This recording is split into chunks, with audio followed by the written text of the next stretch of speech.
စွာကမျိုးလေကနေရောက်ဘက်ကိုတက်သွားပြီးဥစားကခရိုင်ဝင်းညိုမျိုးမှာရှိတဲ့ဖတ်စုကြီးဖျားเจ้าကတောင်တန်းတွေထဲမှာရှိပါတယ်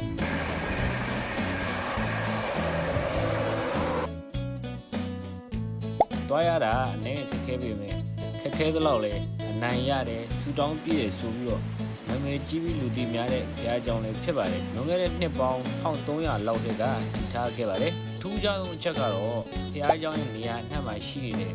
အနီရောင်ဓာတုမအယုတ်လေးတွေပဲဖြစ်ပါတယ်ဖျားเจ้าတစ်ခုလုံးမှာဆိုရင်ထောင်ပေါင်းများစွာရှိတဲ့အယုတ်လေးတွေကတက်ပင်အောင်ဓာဘောရောက်ခဲကြစတဲ့နေရာတိုင်းမှာတွေ့ရပါတယ် အားမြောင်ရိုက်ကြည့်တက်ကရုပ်တွေကအများများလို့ဘုရားကျောင်းတစ်ခုလုံးအနီရောင်နဲ့ဖုံးလွှမ်းနေတယ်လို့ဖြစ်ပြီးတော့ဓာတ်ပုံရိုက်လို့အရန်ကောင်းတဲ့နေရာတစ်ခုဖြစ်ပါတယ်အရှိကမြင်နေရတဲ့ဒိုင်ရှိဒိုးလို့ခေါ်တဲ့ပိုဒိုင်ရှိပူဇော်တဲ့အဆောင်ထဲမှာကြောက်ပြားပေါင်း88ချက်ရှိပါတယ်အပေါ်မှာဘုရားဆင်းမှုတော်88စုတန်းစီပူဇော်ထားပြီးတော့ပူဇော်သူတွေအနေနဲ့ဘုရားဘုံတဘုံကြီးကြီးရဲ့ရှေ့မှာလက်အုပ်ကြီးဆူတောင်းဗဇက်ကပွားစီဘာတွေပြောမှမသိရဆိုပြီးတော့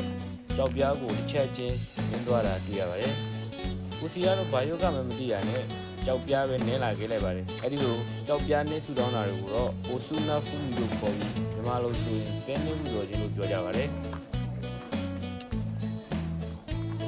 ခုနခါလေးရှစ်ခါပြန်ထားတယ်လို့ပြင်စားထားတဲ့ဓာတုမအယုတ်ကဝယ်တဲ့အချိန်မှာမျက်စိမပါသေးပါဘူးဝယ်ပြီးဆူတောင်းတဲ့အခါမှာဘယ်ဘက်မျက်လုံးကိုအရင်ဆွဲဆူတောင်းပြီးညာဘက်မျက်လုံးကိုထပ်ဆွဲပြီးရင်ဖျားเจ้าမှာလာထားပြီးကြတာမို့ဓာတုမအယုတ်တွေနဲ့ပြည့်နေကြတာဖြစ်ပါတယ်ဖျားเจ้าမှာဖျောင်းနိုင်အမွှေးတိုင်ထွန်းလက်အုပ်ကြီးဒီဘက်မှာချောချောလေး38ရောက်နဲ့ဗစကားတူတူစီးရပါသေးလို့ဆူတောင်းပြီးနောက်မှာကိုစီရဲ့တိုင်းကောင်းတဲ့ဇလန်ကခုမှစပါတော့တယ်ဒီလိုဓာတုမပုစကတ်ပုံကိုနံပါတ်1အဆင့်ကဘလော့ရရင်ဘယ်နားမှာကြံနေမှမသိတာနဲ့နံပါတ်2အဆင့်ကနေပဲတန်းပြောင်းနေတဲ့စက်တွေရိုက်နေကြရပါတယ်နှစ်ဆင့်ပြီးသွားတာနဲ့ကြံတဲ့3 4 5အဆင့်တွေကလှမ်းကြည့်မြင်နေရတာမို့တောတောင်တဘာဝအလှတွေကြည်ရင်းနဲ့အေးစီစီရှောက်လာလို့လည်းရပါတယ်တောင်းပွင့်မှာ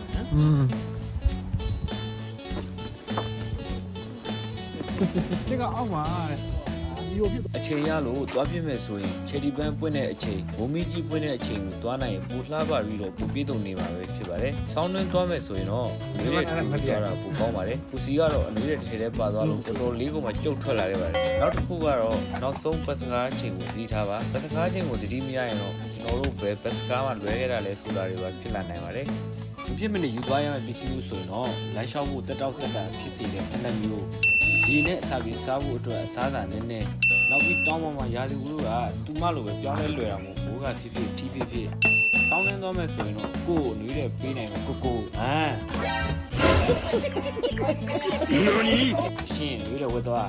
ဓာတ်ပုံဗီဒီယိုရိုက်ဖို့အတွက်ဖော်သွင်းတော့စားလို့ပြီးဆိုတော့ပြောင်းကောင်းပါတယ်ရှာမလို့ဒီ ready တွိုင်းလိုင်းရှာရင်းဖွင့်နေပဲနံပါတ်1အဆင့်ကိုပြန်တွေးခဲ့ပါတယ်နောက်ဆုံးအဆင့်နံပါတ်6ကိုရှာပြီးသွားရင်တော့ကိုစီရဲ့တိုင်းပြောင်းမြန်ခီးသွားတဲ့သိမ်းပိုင်းကပြီးဆုံးတော့မှာပဲဖြစ်ပါတယ်ဖက်စုအိုကြီးဖျားเจ้าကိုရောက်ဖူးပြီးသားပဲဖြစ်ဖြစ်မြောက်သေးတာပဲဖြစ်ဖြစ်ကြောက်ပြား88ချက်ကိုတောင်းပြီးတော့နင်းကြည့်ပါဓာတုမှာအယုတ်တရုပ်ကိုပဲနှလုံးတစ်ဖက်ဆွဲဆူတောင်းပြီးအေယိုယူသွားကြည့်ပါဆူတောင်းပြီးရင်တော့နောက်တစ်ဖက်ဆွဲတော့ပြန်ထားပြီးကိုယ့်နာမည်ကိုရေးထားခဲ့ဖို့လည်းမမေ့ပါနဲ့ဓာတုမှာပုစကတ်ကိုလည်းကိုစီလိုတိုင်းပြောင်းမြန်နဲ့နှိမ့်လာမီးဖို့ကိုလည်းယူဆိုင်ပြီးပါပြီးတော့ဒီရုပ်ကမြန်မာပြည်ကဘယ်ရုပ်နဲ့တူနေလဲဆိုတော့ဟိုဘုံမှာအကြံပြုလို့ရရင်ပြောပြပါအောင်ဗျာကျွန်တော်ကတော့ကိုစီဖြစ်ပါတယ်ခင်ဗျ